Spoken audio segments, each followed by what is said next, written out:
everyone, and welcome to Hit and Hustle from IrishSportsDaily.com. I am your host, Greg Flamong, and with me, as always, is Jamie Uwayama, Mr. Jamie University. It is Tuesday, July 16th, and we've got a fun show today. We are going to rank Notre Dame's defensive players. We did the offense last week. We are going to do the defense this week. We're doing the whole defense, so top to bottom, we're going to rank who their best players are, and that will lead into us kind of doing our preseason top 25 ranking of the whole team. We see Jamie's lights flickering there. Just a heads up for everybody, there is a thunderstorm out in Canada right now, in Canada. There's a crazy thunderstorm. If the power goes out, Jamie's going to leave us for a second, and then he's going to come back on the hot spot because we hit and hustle on this show. A little thunderstorm. We don't need power out here. He's gonna log back in, but he might leave us for a second just in case, so everyone understands that. So we're gonna rank the defense. We're gonna talk a little bit about recruiting. Derek Meadows is set to announce on Saturday. As of now, things could change as they always do in recruiting. We'll talk about that. We're gonna do a little film review of Brandon Logan, who might be joining the defensive class in the backfield, in the defensive backfield. I had Brandon Logan's highlights all queued up, ready to go last week, but for some reason they loaded super blurry. And we're not gonna do that to a recruit, Jamie. If we're gonna give them the film review, we want people to be able to see actually what the recruit can do. So we re-uploaded. It's gonna be a lot better. It's gonna be real good. Thank you everyone for tuning in. If you like what you hear today, please hit the like button. Please hit subscribe. Please hit the notification bell so you know whatever it is we are going live. Links to the podcast are in the description below. And as always, this show is brought to you by ESQ Clothing, founded by Notre Dame alum Ge Wang. You've seen ESQ on all your favorite Notre Dame players and coaches with over a decade of making the best custom clothing available. ESQ will help you look and feel your best in 2024.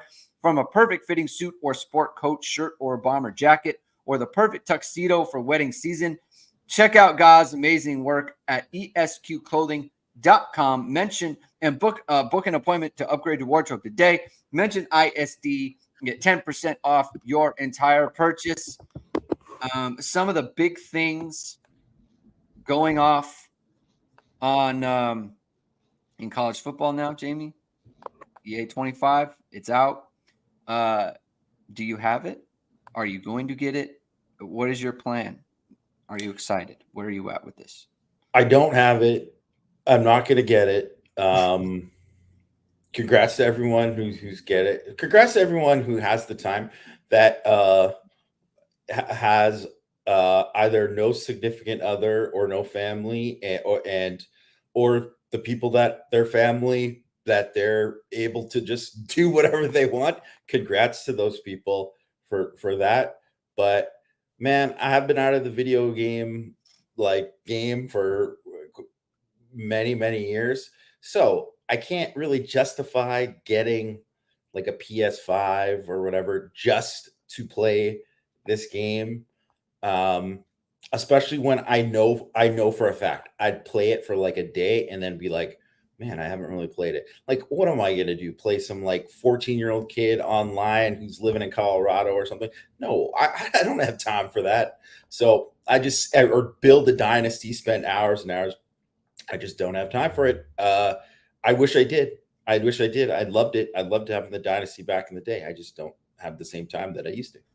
I'm happy for all of like the 15-year-olds to like or not even that, right? Younger than that, to like the college age kids who, like, for me, and obviously adults too. Like, this isn't like you if you're 58 or whatever and you want to go in on this game, I'm happy for you too. But like, I just remember when I was younger, just binging, football games like this all the time, and it was like super fun. I loved it. I'm happy for them because like you should be able to enjoy the sport that you love to watch on a video game format, right? Like, that is not cool. We talked about it beforehand. I'm getting a little bit tired of the posts about it. Like, you're telling me about your fantasy team. I don't need to hear about that. Play the game. I guess it's just that time of year. Yes, that time of year. It's fine. Like, people are. It's just that I'd like it to kind of simmer down on that front. But it is exciting. Let me ask you a question. People are talking about ratings. I saw that. What's it? Ben Minnick had the best this best speed rating on the team. And you know what? Like, good job by EA25 doing their homework, because he has like a low 10.5 to his name. Now, granted, it's a wind aided time, right? But like he has, I bet you he has the lowest recorded 100 time on the team. And so it makes sense if he has the lowest. He's fast. He's fast. If he has the lowest recorded 100 time on the team, then he should be the fastest one. And so, good job by them. I think that's good. I think they've done their research, and so that's a thumbs up from me. Let me ask you this: who do you think would be the highest rated player of all time on the game from Notre Dame? Like, just like let's say whatever player at their peak, they had another year to play and they were rated in the game. Who do you think would be the highest rated player from Notre Dame on the game? That's a great question. I'm going to say Jalen Smith. Okay, I was going to say, so Chris Shiver says Rocket 99 speed. Abe Froman, Dean Lytle. Dean Lytle, just an absolute physical freak. Okay, that guy. Talk about guys who, I mean, he was a fullback on the 4x100 relay team. Crazy speed. Good. God, Sausage King. That's a great call by you, Abe Froman. I think it would be Manti. I think Manti would have, because his hype was so much different than Jalen's was. Like Jalen, like if you just looked at physical attributes, it should be him.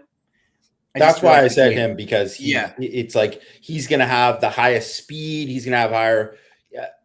So that's why I just kind of figured that he would be the highest rated, because he's basically a build a player. Yeah. Yeah. I think Kyle would be up there. They would knock him on the speed, because I think that he was, even in college, like people didn't think of him as like a burner. And Manti had that problem too. Jalen was like, he was very much just like you said, like just he fit all the boxes. I mean, I feel like Michael Floyd would be up there. He'd definitely be up there. Floyd would have been up there. I think. How do you think they would have had? Like, I feel like Brady Quinn would be up there, right? Golden Tate would be up there. It's hard, because it's like, if you're going back at it. So I know someone said Rocket, or for sure 99 speed Rocket. Like, yeah, but there was, like, if you could play, that was one of the things with the old games, right? You could play the old teams, and it was like 88 Notre Dame. You could play as them. And obviously that was Rocket as a freshman, right? But he had the ridiculous speed, but he didn't really have, the rest of his rating wasn't like crazy. And I guess it obviously would have been higher later on, but he didn't really have, because of how he was used, he didn't really have like the all-around game that would have made sense with it. But yeah, he would have been, I mean, maybe he'd be a guy that give 100 speed. I don't even know if they can give 100. Like, you know what I mean? Like, he just would have been that fast. Like, yeah, they should give like one guy in the game a year gets like 100 rating on something. Yeah, on something. That, I think that would be a good call. That would be fun. Yeah. I saw Tyler Wojak from Locked On. He did the top. I feel like he did a build a team, like the top player. So like you go through the years. He posted that this morning. I thought that was interesting. So yeah, that would be interesting. But yeah, I was wondering like who would be their highest. I just feel like they would bump Manti for the hype of it, right? Like I just feel like he was such a hyped recruit and everything. That would have been good. Speaking of recruits, all right, Derek Meadows, he's announcing Saturday. The twists and turns of this, Jamie, it looked like he was going to be LSU, moved it back a week. Notre Dame gets in there at the last second. They cause them to rethink some things or whatever it might be. Matt posted an update on it this morning. There's just not a lot of information out there right now, and no one really knows. And a lot of people are in the dark. And so that's where it is. Apparently, Notre Dame's going to talk to them tonight, and then they're going to go dark on teams starting, I guess, tomorrow, Wednesday. I don't know. Any projection that we would give is just purely speculation vibes. I don't feel like we need to do that. We've talked about it a ton. So I guess we could just leave it there, right? Like that's what the situation is. They're going to talk to Notre Dame tonight. No one really knows. I think there are people at LSU who have optimism. I think there's people at Notre Dame that probably have some optimism, but we'll see where it goes. It's kind of to the point where let's just see, right? There's not a lot of ton of information out there. I think we're very, very much on board with the fact that it doesn't sound like Dylan Robinson's going to be a part of Notre Dame's class in 2025. Sounds like he either wants to play DB. I think he just wants to go to Washington.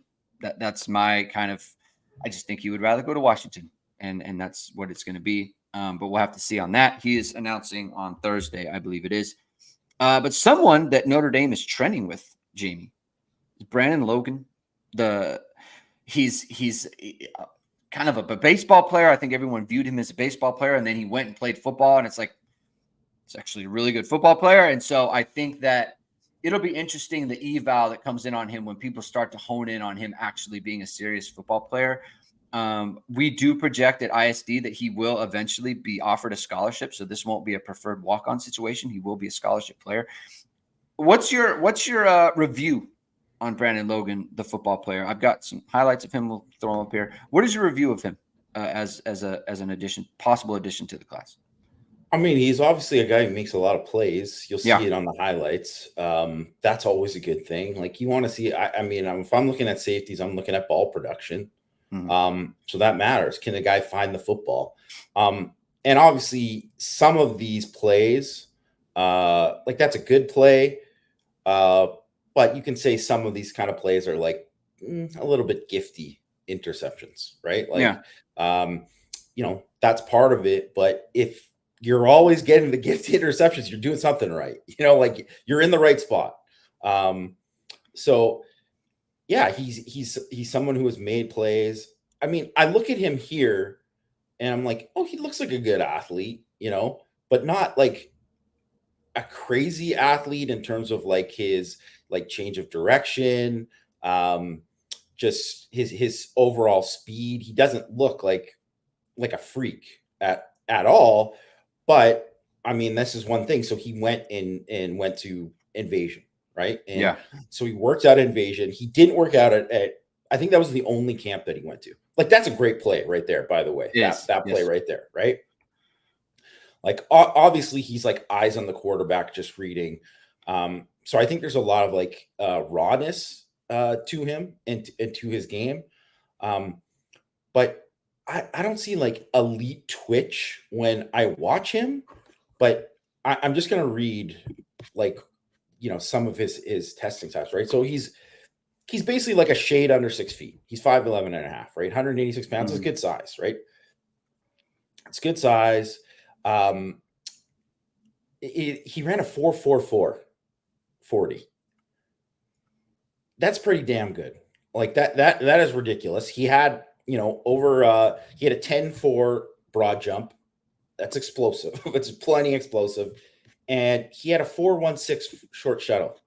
Like that is like NFL elite safety times. Mm-hmm. Like that is not normal for a high school kid to get those times. I think that's one of the things that's pretty common with all these. There's a lot of guys that aren't even close to that fast.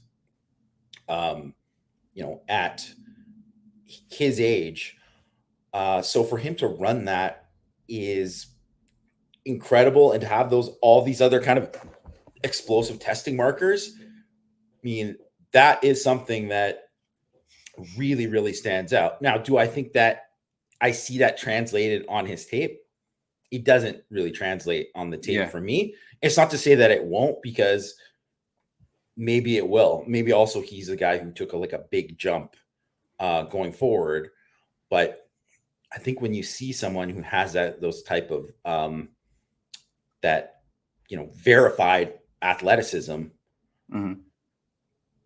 that's really, really intriguing. That's really intriguing, and that's something that is definitely worth exploring. And they've obviously worked him out at camp.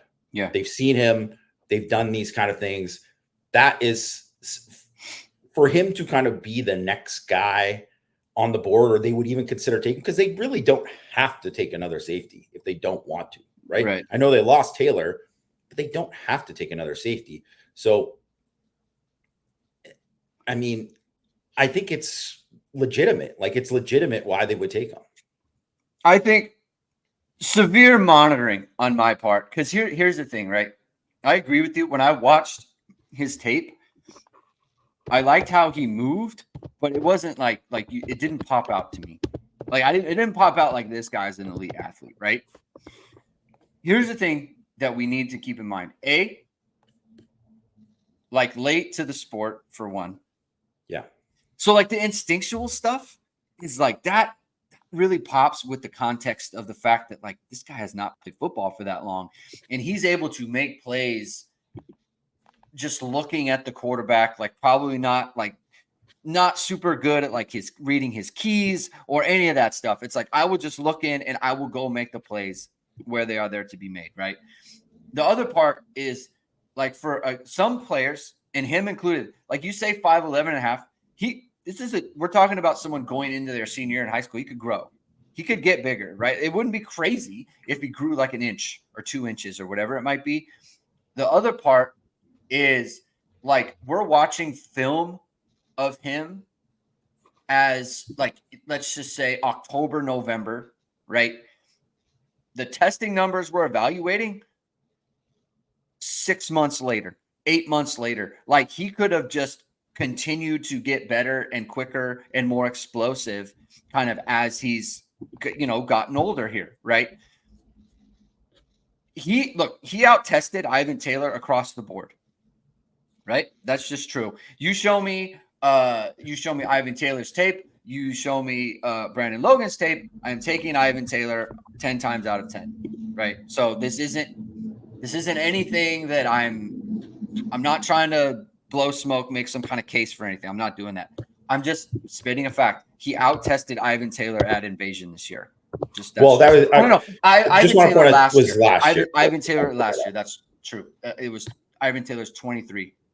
So, but he tested better than him. Now, we don't know how Ivan Taylor would have tested in 2024, but he probably would have done better, right? The growth thing and the explosiveness and speed thing, that applies to him too.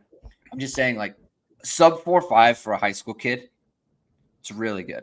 It's really, really good, and that is a really good sign. Everything about his tape is hey, I like this player, and if you're telling me that he's going to have those numbers, and if that shows on the tape this year as a senior, I think Notre Dame's really got something there. So I think that's something to be excited about for Notre Dame. That's something to monitor. Kind of as if you were to join the class, of course. What were we going to say, Jamie? Yeah, no, I think that's the one thing, is that he's probably someone that if you looked at it, if he was kind of viewed as a football player, first of all, he's an elite baseball prospect.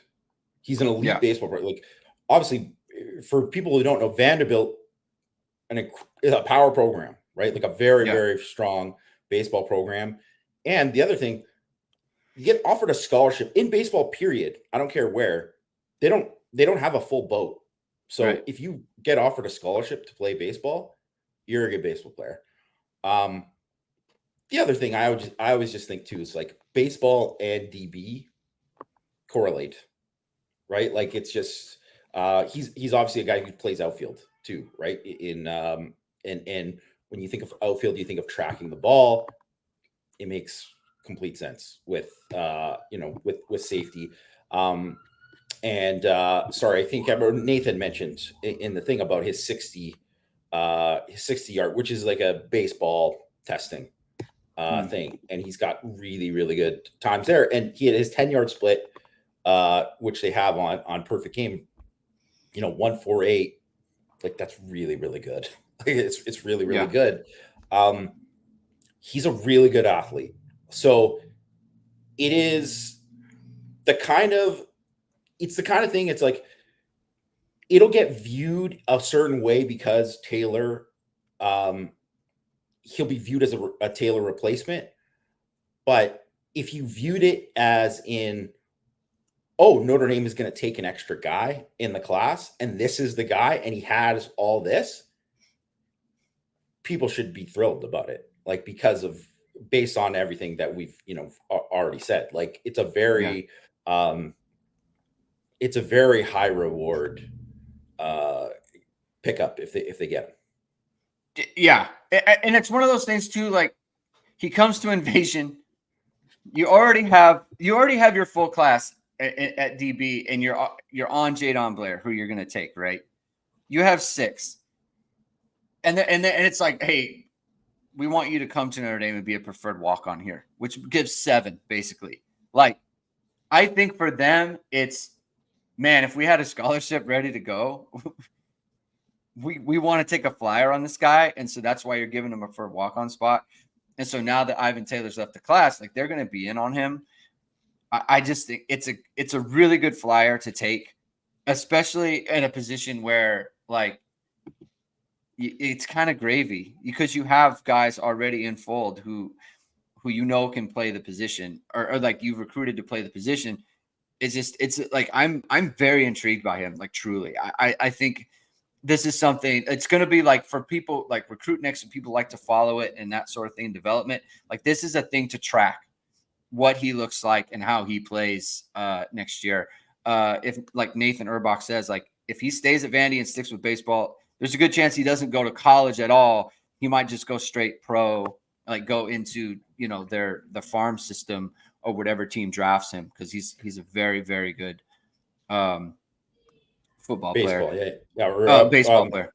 yeah. So, and just a couple other things, just wanted to add to this too. So, yeah, so like I said too, like Perfect Game, which I mean, they're not 100% right over it, but it's considered like an authority for Yeah, the most part in terms of baseball evaluations of these kids.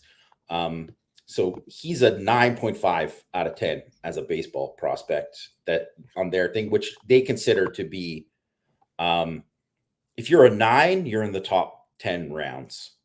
So, I mean, let's just say he's 5th round. Like if you're the 5th round pick, you're very good chance you could go pro, so there's that part of it.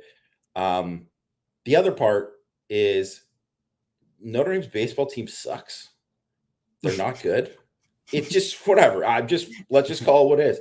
They took a huge drop, once the old manager left. So, I know the new manager doesn't like multi-sport kids. He's not a big fan of it, but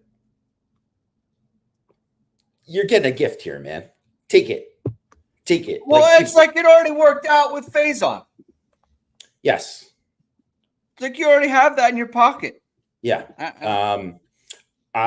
Yes, Link Jarrett was the old manager. I don't know who I don't know what they're, in terms of how they recruited him, but he's just an athlete that you just want to get on the team and then just figure it out anyways. And why would you not want that? It just also just to add too, so because I the percentile of the rankings of his 60-yard split and his 10-yard split. So 99.93% percentile for the 60, 99.57. Oh man, big drop down to 99.57 for the 10-yard split. So I mean, he's a big time athlete. He's a good athlete, man. Yeah. Like he's just really good. I mean, there's so many different ways to say it. Pops is in the building. He called out of work to play NCAA 25. And to that, salute, brother. Good job by you. And also a shout out to Pops for the Saban and the Miss Terry call out. Exactly. That's right, Miss Terry. Listen, he's a gentleman. He's an absolute gentleman. That's how it is. That's how it is in the South. I think we should embrace it. You got to embrace. You got to embrace people and their cultures and everything, right? Miss Terry, I'm stuff. home. Like that. That's how he does it. Embrace it. Embrace that. Embrace needing good quality media, Jamie. Embrace that. Embrace change. Embrace that. Hey, I don't have all the tools that I need to create media for myself. I don't have the tools that I need to create videos or to make my social media pop. You got to embrace those things. You got to be willing to admit I need help. And if you need help, go to VSR Media, founded by Notre Dame football pregame host and Emmy award-winning anchor Vahid Sadrazadeh. VSR Media provides professional and cinematic video and photo. Whether you're looking for a collegiate or pro-level highlight reel, have a personal story to tell, or aiming to diversify and grow your business, VSR Media specializes in short and long-form video storytelling, social media management, and website design. VSR Media also captures professional headshots, senior and sports photos. Contact them at vsrmediacompany.com. Mention Irish Sports Daily to receive 20% off your first project. Visit them online and give them a call at 574-800-9106. Let's move on to the rankings, Jamie. We're ranking Notre Dame's top defensive players. We did offense last week. We're going to do defense today. Jamie, I assume we have the same number one ranked player? Should I assume that? I mean, I think you can assume, but if you had another player, I wouldn't. Well, actually, I don't know. I don't know because maybe I have mine's Ben Morrison. Well, mine is Ben Morrison too. But if you had Xavier Watts, I wouldn't kill you for it. Like I think it's a fair argument to say. I mean, the guy did win Defensive Player of the Year in college. He did win Defensive Player of the Year. That's true. So, but I would say in terms of just overall, not even just positional value, but just value to the defense. And also he's probably going to be a top 15 pick. Like Ben Morrison is the guy, is number one. I don't even think we need to expand on it too much. We don't need to expand it. He's great. Like he's been like seriously very good. I mean, just anyone you put him up against. Marvin Harrison. He holds his own against Marvin Harrison. Like there's nothing else to say. Let me ask you this before we actually get further more into the rankings. Who was your hardest player to rank? There was actually a lot of hard players for me because there's so many good ones, and I think that was the thing. I think KVA was a hard player to rank because I didn't put him in the top 10. And I think that would have been kind of crazy to actually put him in the top 10, but like easily could see him being in the top 10 at some point in the season, right? So I think that's he was hard. I mean, Jack Kaiser was also hard for me too, because I think he's like, steady, proven. He's got to make the list, but at the same time, they got a lot of other really talented linebackers, and it's possible that some of these guys pass him. So he would probably be number one on my list. It's just like very difficult to figure out the best spot to put him. Same. So Jack Kaiser was my answer. The other one was Jordan Clark. I don't know enough about Jordan Clark to like make a good projection. Like for whatever reason, I was just super confident in Thomas Harper last year, and I just don't have a feel for Jordan Clark. And so I didn't really know where to spot him, and I think Kaiser was another one where it's the same thing. Like, what if he just cedes a whole bunch of snaps to KVA or Jalen Sneed or Drake Bowen or Jaden Osbury? Like Jordan Clark as the nickel?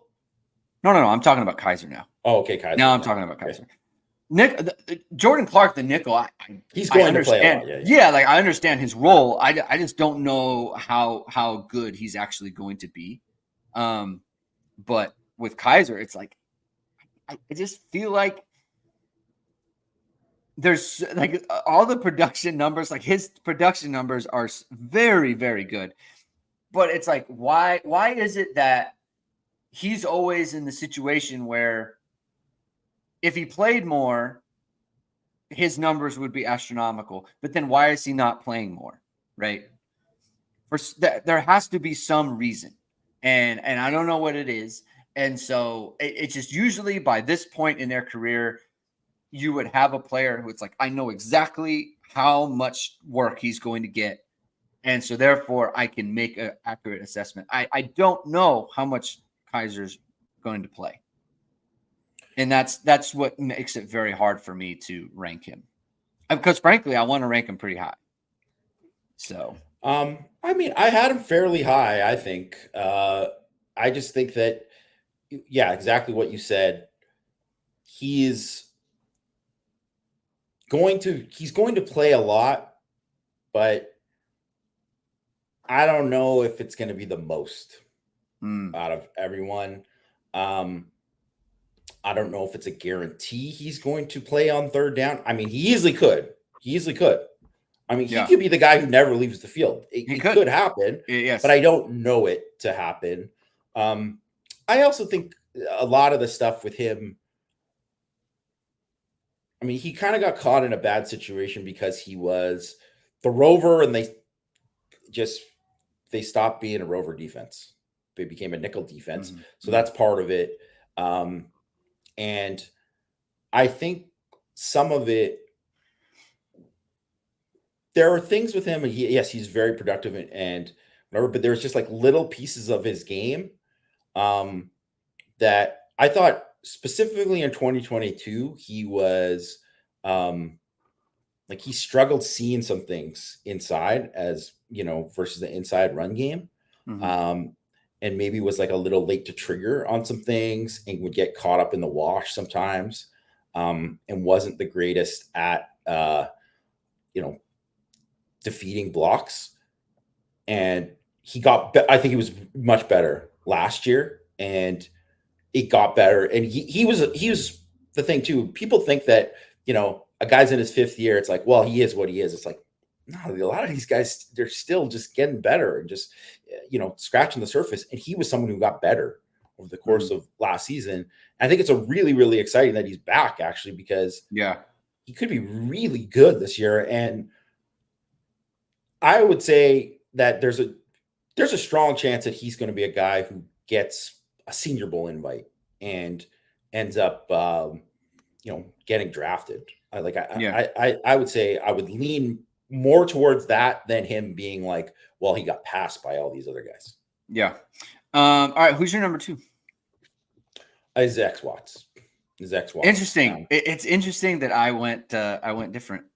I said Howard. Well, Cross. I mean, I thought it was going to go. It's him or Howard Cross. So I'm going to guess you had Cross too. Mm-hmm. Mm-hmm. Yeah. So I think to me, the top three, it's like those guys separate. It's like they're in a class by themselves because all those guys are really like all American caliber players, right? So that's the way that I kind of viewed it. It was like, okay, these guys are in their own tier. You could easily, make a case for any of them at either of the spots.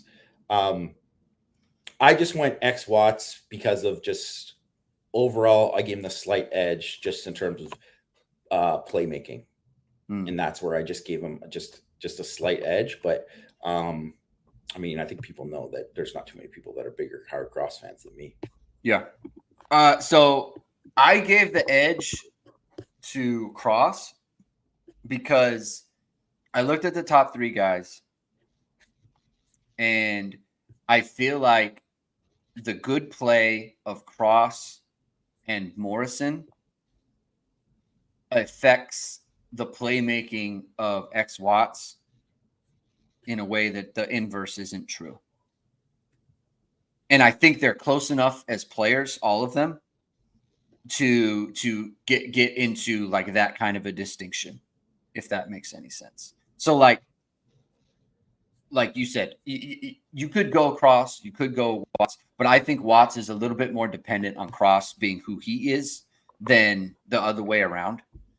And so that's why I went with Cross. Like I just feel like he is more important as a, because here the other part too, and I know you'll agree with this, playmaking at it on the interior like doesn't present itself the way that playmaking does on the back end, because on the back end it's so obvious, right? Yeah. You you make an interception or you make a break. Get your hands on the ball or you don't. Yeah, like that's obvious. Like, but like a playmaking where it's like you split a double team and you get the quarterback off his mark and he has to move and then he throws a bad pass that then gets intercepted. Like just something like that. Like that's playmaking on the interior that no one will ever know about, you know? So that's where I just feel like Cross has that just a little bit of edge on X Watts. But it's kind of like you said, I think the top three are like just kind of in their own tier. And so that's kind of how I look at it. Who's your, oh, go ahead.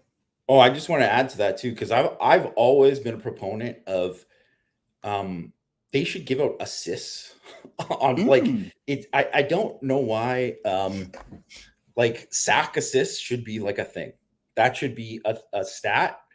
And I've always said, like what CFB Hertz just said. Yes. We split a double team and the quarterback scrambles into the defensive end. Yeah. So I've said for like a few years now that I'm like, that kind of stuff matters. And I think you brought up a great point about Cross too, because there were 3 pressures last year where the quarterback had no business throwing the ball. Like he should have ate it and got sacked by Cross, but he threw it up instead to no one. And then it got picked off. So he was the direct cause of 3 interceptions. And it shows up on film, but it doesn't show up in the box score. Right. So I think it's a great point by you. Thank you, Jamie. Who's your number 4? 4th, I had Riley Mills. Okay. Make the case. Well, I mean, one, I think, he's a guy who's proven. He's obviously played a lot of football for Notre Dame. He probably doesn't get as much credit as he deserves because Cross is also on the inside and creating a lot of stuff. But Mills had a really, really good season last year. Man, he's incredibly improved versus the run. And I think you could really tell the development with him, from working with, Al Washington and Nick Sebastian and that, and how he's really stepped up in that way and become a much better player versus the run. And he's still very much a plus pass rusher. So the TFL numbers and all that kind of stuff doesn't show up, but yeah, like it's more of like, he's had a lot of disruptions where he's causing stuff within the play. And, he's one of, like, I think he's one of the top 10 returning interior defensive tackles in the country in terms of his PFF grade. And I think it's deserving. He has been that good. And it wouldn't surprise me at all if he put up more monster numbers this year than he did last year. Cause some of that stuff is just luck. I mean, some stuff you got to finish a little bit better. There is part of that, but also like, he was causing a lot of stuff there too. So, and then I also think too, like Cross gets to rush on 3rd down, and I mean, deservedly so as the interior guy, but Mills could easily do that too. Yeah. So that's something there that obviously it would be a huge loss if Howard Cross wasn't available for Notre Dame, but in terms of who they use on 3rd down as an interior guy, like Mills can do that easily, and they Yeah. wouldn't miss a beat. I don't think so. Yeah, for me, that's why Mills is there.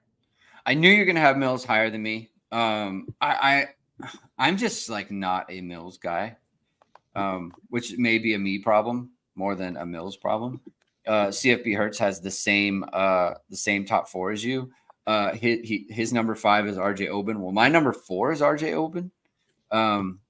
I think that he has a huge like hole in his like his complete game, I guess, similar to JJP last year, where it's like you can't defend the run at all, and it's a big problem. And he gets to Notre Dame, and suddenly he's like a good run defender. I think that's going to happen with RJ Oben, and I think he's going to be like a monster pass rusher too. So I just this is very projecty on my part. And I'm using the success of one player to basically project that onto another one, which might be faulty logic, but we're going with it. So that's why I went with him. I think a lot of guys like this in their contract year. That's how I look at it with these 5th-year guys coming to another school. It's like, I got to make it happen at this school. I've already graduated. Like, by definition, you're at Notre Dame at this point. You basically had to have graduated already. And so he's already done that. I think he's going to shoot. He's going to blow up. I think he's going to shoot to the moon. So I got RJ Oben 4. Did you have him 5 or did you have someone else? No, I actually had him 8. I actually had him 8. Who's 5? 5, I had Drake Bowen 5. Wow. Okay, let's go. I want to hear that. I had Drake Bowen 5. Never expected that. Okay, let's go. Wow.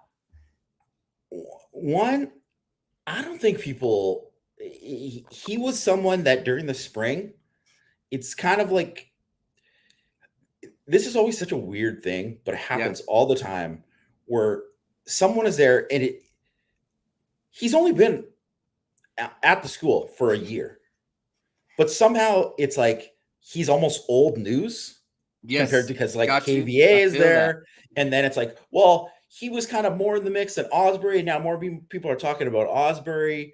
And then, Kia had this game at the spring game and all that kind of stuff. But like, go back and watch the blue gold game and see how many times that like Drake Bowen like would have just destroyed the quarterback if it was a live game. Like there was a lot of that. And also too, like the one, the Luke Talek pick, which should have been a Drake Bowen pick. It was just a bad throw. If the throw was on target, it's him and it's a pick 6. Right. And it was a really good play. And that's kind of just where he's at the whole time. And also for a guy to be a year in the program, yet he seems to have the full command of the defense as a Mike linebacker. That is very atypical and not something that you see very often. And I just think he's a playmaker and is going to play. I think he's going to play a ton. And obviously it's a projection because it's obviously not based on what he's done so far. But I'm pretty confident he's going to have a big year. Like I think he's going to be a multi-year starter for Notre Dame and a very good one. All right, so I did not think there was like anyone who's a bigger Drake Bowen guy than me. So good job by you. I did have him in the top 10, but I did not have him at 5. Wow, that's good job by you. I hope that's right. I hope that's correct because I love Drake Bowen. I think he's a good player. He kind of falls into the linebackers. Like I don't really know how to slot these guys. I really don't. There's a snap count thing. Every time I try to like kind of get one, like hype up one in my own mind. I think, but what if this guy, like, what if they want to get him on a field? Like, what if he's only at like 30 snaps a game? Then what? Right. So like, that's kind of where I'm at, but look, that's a bold call by you. I really appreciate it. I got 5. I got Rod Hurd on there. Wow, Rod Hurd. Wow. Okay. Major slept on. I think major slept. Like I think he's. You know how there's always the the freshman that comes in, the mid-year freshman that comes in, and they are always like the guy. I think Rod Hurd is going to be the mid-year transfer. That's like, oh, we should have been talking about him like so much more, because I just think like I think he's good for one, and I think he was playing out of position at Northwestern.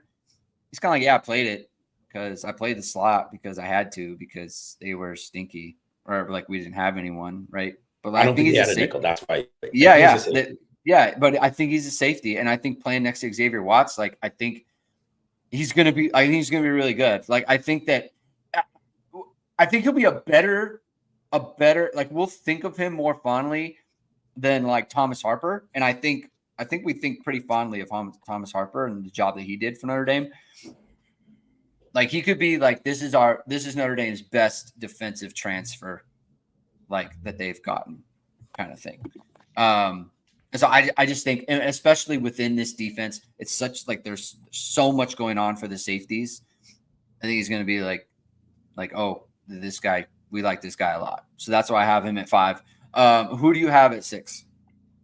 That's where I had Kaiser. Okay, all right. Okay, so you like Kaiser there. Kaiser and Bowen, 4, 5, 6. That's something. That's something to me. That would, you know what? If that turns out to These be guys are true, going to make a lot of plays, and yeah. I mean, I'll say this, like whatever. I know we're doing top 10, but I had uh, you know, 4 linebackers or 5 linebackers in the top 15. So like that's just kind of how I think about the position. So I don't know if all those guys are going to make that, but I just doing it right now, I was just like, I think I would put these guys here. Like that's just how I kind of felt with it.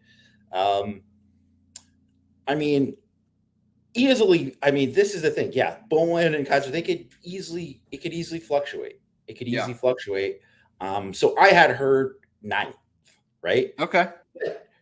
It's only because, like you said, he hasn't been there yet. Like that's the Yes. thing. I would just like reserve the right to kind of move him up later on, and I think he's going to be a good player for Notre Dame. But I just kind of wanted to see a little bit more. But you know what, with him actually playing the position he's going to play, but I don't know. It's like one of those things where Kaiser, I feel the exact same way. We don't need to. We just talked about him for a really long time, but I just kind of feel the same way where people kind of brush it aside, and I'm like, no, he's a good player. He's really good. Yeah. Rajon makes a good point. Have you hit the like button yet? Hit the like. If you haven't done so already, subscribe to the channel. Do all those things. Come on, hit the like button. We're doing it. We're having a little hit the like button party going on here. All right, my number 6 was Riley Mills. Don't really need to go into it. So that's 6. Who's your 7? 7, I had Christian Gray. There's a player falling on your board, Jamie. I can't believe this. Okay, go. By the way, he's my 7 as well. So we are simpatico on this. Tell me about Christian Gray. Well, I think he's just going to be the starter opposite Morrison. And I think he's an NFL player. Like I think he's going to be a really, really good corner for Notre Dame. So I just think he's a quality guy who's going to have a breakout season. So that's just why I had him there. So, you know, I know the other people, I mean, we'll get into it when it's time, but people would have thought I would have had like, say, Boubacar Traore, whatever, but Traore, I'm just not sure about what his snap numbers are going to be in total, even though I do think he's going to play on 3rd down. And that's why I had him a little bit further down the list where like, I think Christian Gray is going to play a ton and make a lot of plays. So, yeah. Yeah. I mean, I think I think he's the one. I don't want to say the highest upside, but it's like I was debating him at like 5. I was debating him obviously 6. So I think opposite BMO, and just like all the things that make here. But here's the other thing, and like I think that people don't kind of credit the fact that like Morrison and Hart last year, like the fact that they could just play man, it makes things so easy for everybody else. And like one of those people being Al Golden, when you can call a defense, it's like I'm putting my corners in man coverage. Like Cam Hart's playing with his back to the defense, like, or back to the rest of the field, like 70% of the time. Like that's such a huge advantage. Like that is such a big deal. And if Christian Gray can do that, like he shoots right up. So it's gonna be very interesting. It's one of those things like he should be a lot higher, or maybe he should be a good bit lower based on kind of how it goes. All right, so that's 7. Number 8. Who's 8? Oh, I had Open. That's right. Okay. Yeah. This is where I had Kaiser. So I had Kaiser at 8 here. 6 fair. Yeah. So I just that's kind of where it is. I kind of split. Like he is the one linebacker where it's like I know he's starting. I know he is, and that's why he is number 8 for me. Number 9. I think you might have mentioned 9. I said Hurd was my number 9. Yeah. Hurd is your 9. Okay, and we've got. What do you think his what do you think his kind of like, I guess, ceiling is? What is his ceiling?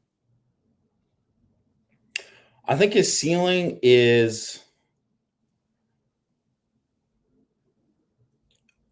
a better DJ Brown, like a consistent tackler guy he's not going to wow you with his athleticism.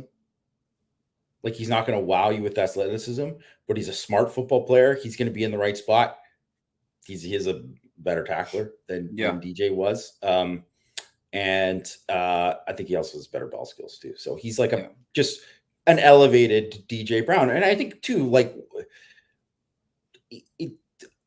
it sucks because DJ Brown had loud misses last year, and that really stuck out. And I just think that happens at anytime you have a miss at a safety, Greg, they're loud, right? Because you're often the last line of defense, right? So, and DJ Brown just happened to have some really, really big ones in big games. Yeah. And I think Hurd is, just a better version of that, but also not like he's not a wow athlete. At least not from what I've seen. I don't think he's like an incredible athlete. I just think he's like a very smart, very instinctual, really, really solid player who is going to make plays when it's presented to him. Yeah. I'm going to go 2018 Jalen Elliott. That's what I think he could be like that. And that like playing next to X Watts. I think that's like. I think that's pretty close to the elevated DJ Brown. Yeah. Yeah. So I would agree with that. Yeah. But I wanted to give people a little bit. It's a better association. I think we arrive at the same place, but the association I think is better for people. So he's 8. Or I'm sorry, that was 9, right? Is that 9? Did we just? That was 9. That was 9. 9. Yeah. Okay, so 10 for you. My 10 was Jalen Sneed. And I wanted to put Boubacar there at 10, but I think Sneed is going to play a bit more. And I really think he's going to have, a lot of big moments. Like he's going to have a lot of big flashes. I think it'll be hard for him to be maybe an every down guy, but I think he's going to play a lot, and he's definitely going to play on third down. And I think he's going to be a better pass rusher this year. I think he could do some more things in coverage. I loved everything I heard about him in the spring, and kind of like how he had really taken a huge step mentally, because I think that's huge for him, because obviously he's always had the physical ability. Yes. Right. And so I think when that kind of stuff marries with his physical ability, it's just going to lead to good things. So I think, he's another guy I would put on the list of, really high chance of having a breakout this year. Yeah, I've got Drake Bowen at 10. I think he's going to start. So that's kind of where it's at with that.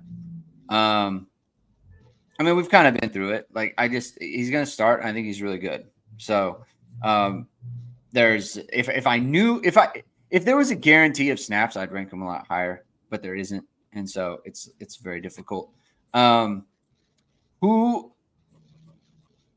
I mean, I think we both like. For me, Boubacar is like probably he's. I'm gonna be. I feel like there's a huge chance we're gonna look back on this and be like, really we didn't rank him in the top 10? Like, that's insane. So I think there's a chance that happens. Who else for you is like, man, I don't know, I should have ranked him higher, kind of thing?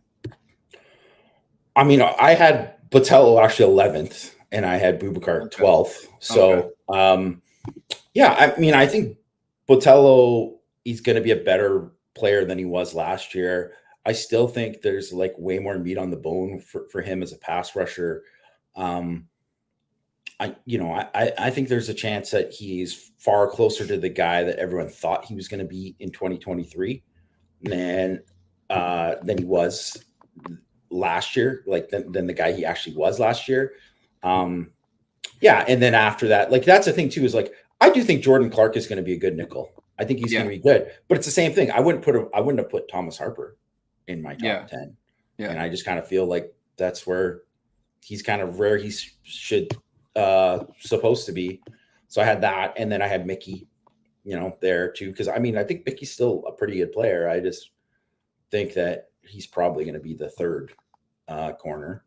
And then after that, I mean, even then you're just like, I mean, Gabriel Rubio, I think he's going to be a good player. Yeah. I think he's going to be pretty good this year. I mean, I don't, we'll see what happens. Maybe, because he missed the spring, there'll be a bit of a step back. We'll see. Osbury, very intrigued. KVA, obviously super intrigued by him. Adon Schuler. They're going to play three safeties. Like, yeah, I think he had a good spring. I think easily could be a guy. Josh Burnham. I definitely think he'll take a step this year. And I mean, I would say I would have him at the bottom of all that too, but like Jason Anye, I wouldn't put it past it. Like all of a sudden Jason Anye, really had the kind of like, oh, now it's all kind of coming together for him. Cause it's like, obviously he took massive steps with his physical development over the last 2 years and all that, and his technical development really too. But if he could find just like a level of consistency there, I mean, it's obviously like, I mean, his disruptive flashes are as impressive as anyone. Yeah. I think like if for anyone, if you're wondering like how good Notre Dame's defense can be, like just sit there on your own and rank Notre Dame's top 25 guys on defense, just on defense. Yeah, you could do just 25 of defense. And you will be amazed at like who your number 20 guy is. And just like, man, that guy could be like really good. Like that's when like, man, this defense could be something. Because there are so many good players on this defense.